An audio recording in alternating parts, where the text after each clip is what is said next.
Broadcasting from the Business RadioX studios, here is your R3 Continuum Playbook. Brought to you by Workplace MVP sponsor R3 Continuum, a global leader in workplace behavioral health, crisis, and security solutions. Hello, this is Jeff Gorter, Vice President of Crisis Response Clinical Services at R3 Continuum. The holiday season is traditionally a time for everyone to celebrate the past year, to reflect, and to enjoy time with family and friends. This year, similar to last year, things may seem a bit more different compared to the years before the COVID-19 pandemic. But that's not to say that the holidays can't still be a meaningful celebration, despite our current challenges. Let's begin by simply acknowledging that the holidays often bring added stress for many of us, even in the best of times. Whether it's stress from personal lives and family issues, or if it's end-of-year stress as you're trying to accomplish work deadlines, or perhaps a combination of both. With all of that stress compiled on top of yet another not-so-traditional holiday season this year, it's important to take a step back and realize that the holiday season can still be celebrated, albeit in a different style. It's important to understand what's causing the stress, to affirm that the stress is understandable, and to learn how to adapt, manage, and overcome those stressors so it doesn't impact your well-being during a season of celebration. This holiday season provides a great opportunity to honor the past, celebrate the present, and look forward to the future with a sense of hope.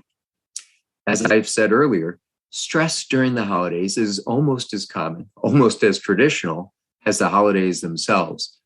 But this year, there are a few COVID-related challenges that stand out and aren't typically your traditional stress factors. For example, having to take a moment to think about safety parameters to assess the risk in gathering with family members may be one of those disconcerting factors for many of us. Along with that, think about your friends and consider, are they in your safe bubble, if you will? With the emergence of the new Omicron variant, should you stay at home or feel free to go out and about and socialize again? Again, I didn't spend much time measuring the risk of a holiday party back in 2019 or before that. Another important note to reflect on is accepting and understanding that grief is an unavoidable part of the 2021 holiday season. Many of you know it was announced this week that the U.S. has topped over 800,000 deaths related to COVID during this pandemic, touching so many of us in deeply personal ways. In addition, some of us may have a kind of grief over ongoing health struggles from long-haul COVID, or not being able to spend time with loved ones. These kind of griefs can be subtle and often unrecognizable type of loss, along with other types of grief, like potential changes that this pandemic has brought to my financial security, my sense of safety, and simply not being able to celebrate normal traditions as I define normal. On a previous episode, we discussed different types of fatigues that has occurred and become much more normal, much more common over the past 2 years.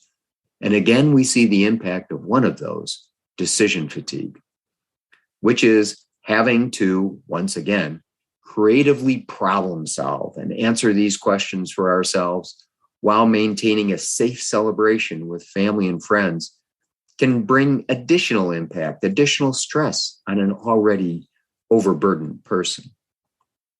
So what are some strategies that can be used to enhance holiday cheer this year?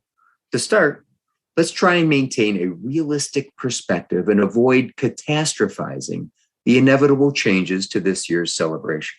For example, will it really ruin my holiday if I don't get Aunt Edith's cranberry dressing this year? Perhaps not.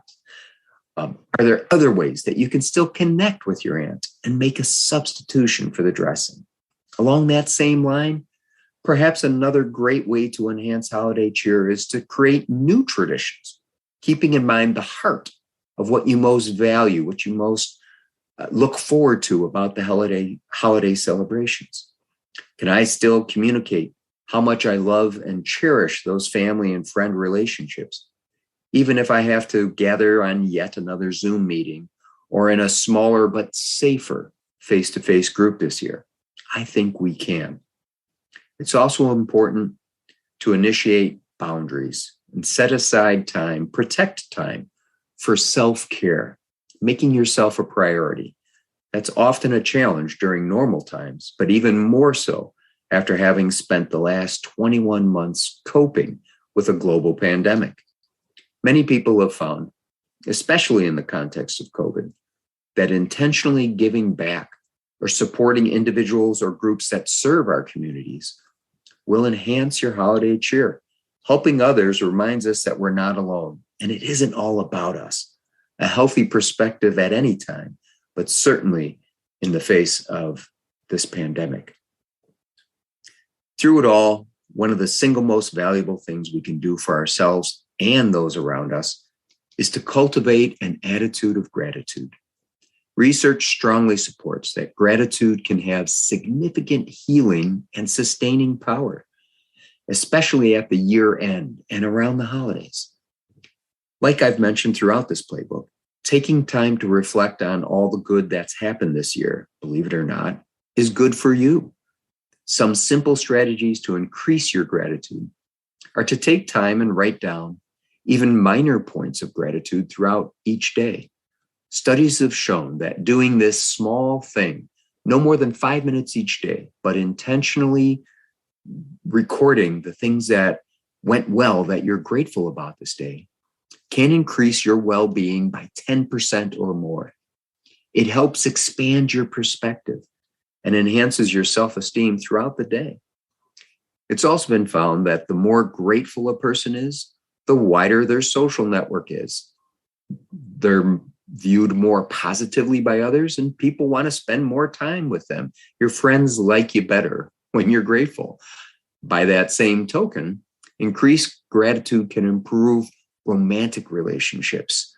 Your significant other appreciates you more when you are grateful.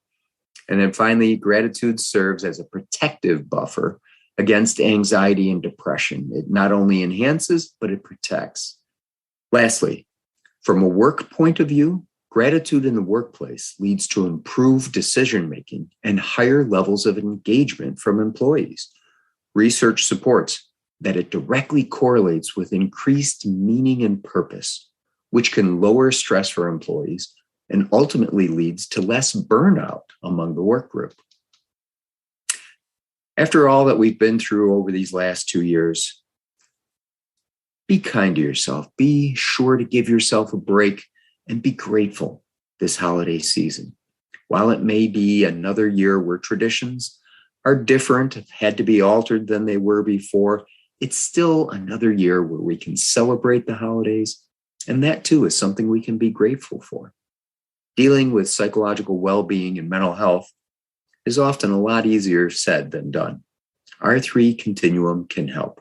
R3C's tailored solutions fit the unique challenges of the workplace and are best practices in enhancing behavioral health and performance for leaders and employees alike. Learn more about R3 Continuum services and contact us at www.r3c.com or email us directly at info@r3c.com. Thank you and have a wonderful holiday.